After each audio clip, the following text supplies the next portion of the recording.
Party नेता कोई भी हो, उनका अतिक्रमण हटे वहां से, ये मैं सरकार से मांग करता हूँ। Thank you. अध्यक्ष महोदय, आपका सबसे पहले आपके चेयर का बहुत दिल से धन्यवाद करना चाहिए।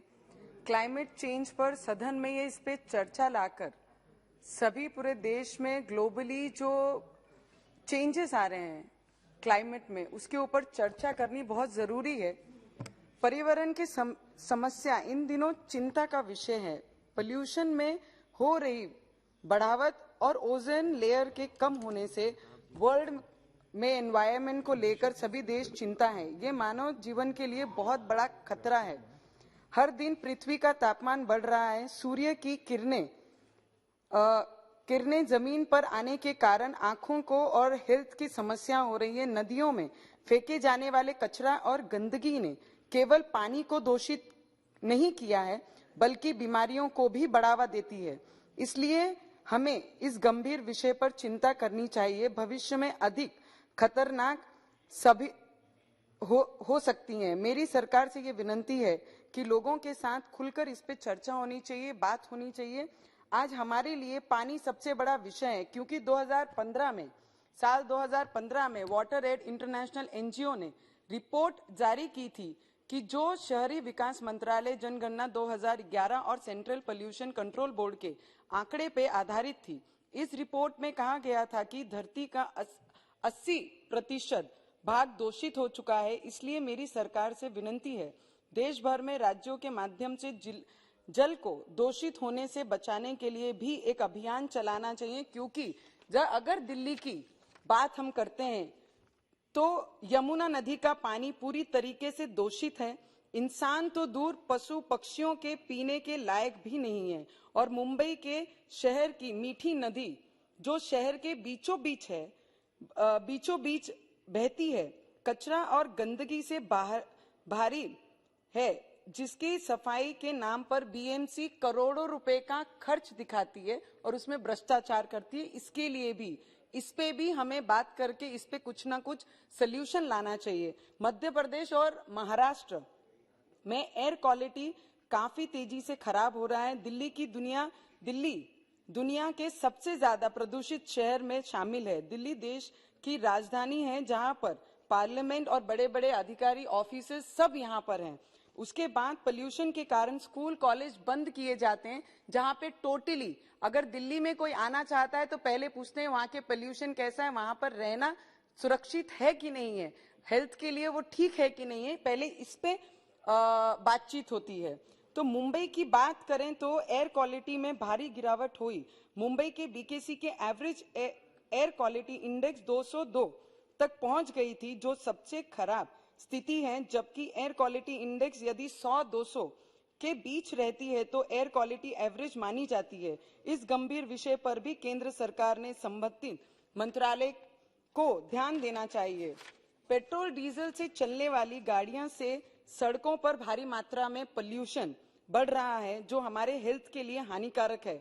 उसके कारण कई तरीके की बीमारियां बढ़ रही है। इसलिए मेरी केंद्र सरकार को एक सुझाव है, electric vehicle, CNG vehicle, solar vehicle पर भारी सब्सिडी देकर नागरिकों का ध्यान आकर्षित करना चाहिए, जिससे पेट्रोल डीजल की गाड़ियों की जगह पोल्यूशन फ्री व्हीकल खरीदें और पोल्यूशन मुक्त ये करा जाए।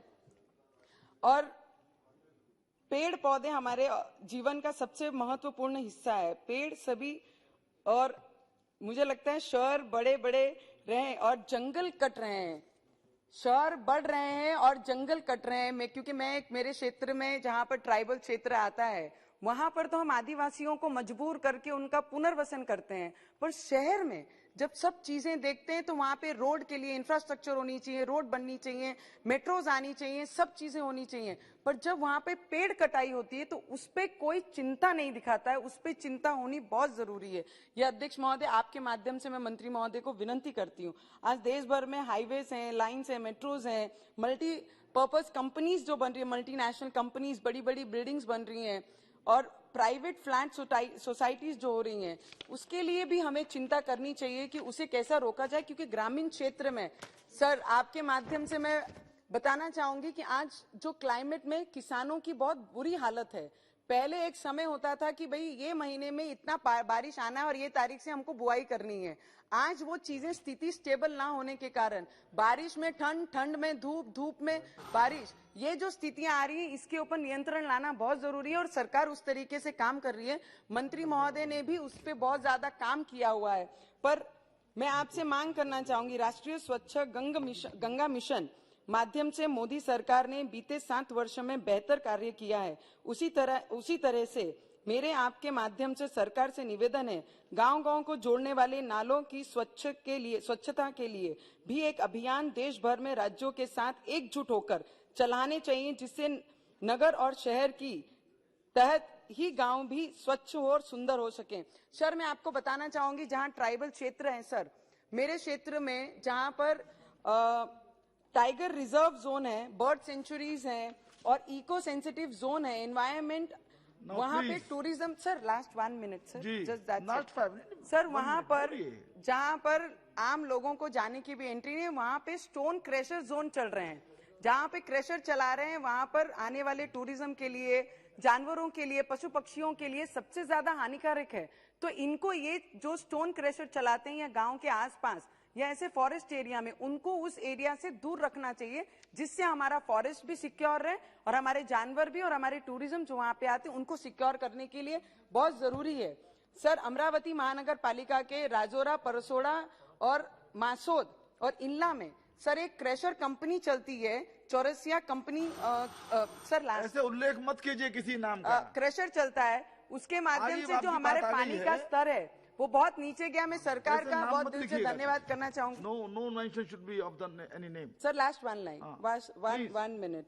तो उसके वजह से जो पानी का स्तर है, कुओं का स्तर पानी में जो है वो बहुत नीचे चले गया, तो उसको उसमें कंट्रोल लाना बहुत जरूरी है और उस पर ध्यान देकर काम करना चाहिए, तभी हमारी ये क्लाइमेट जो चेंज है इस पे ध्यान जाएगा।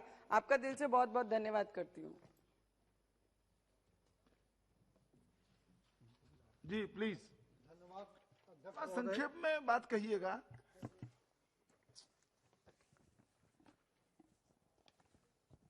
आज विश्व के एक विकट समस्या का सामना कर रहा है। इस समस्या के दुष्परिणाम धीरे धीरे दुनिया के सामने आ रहा है।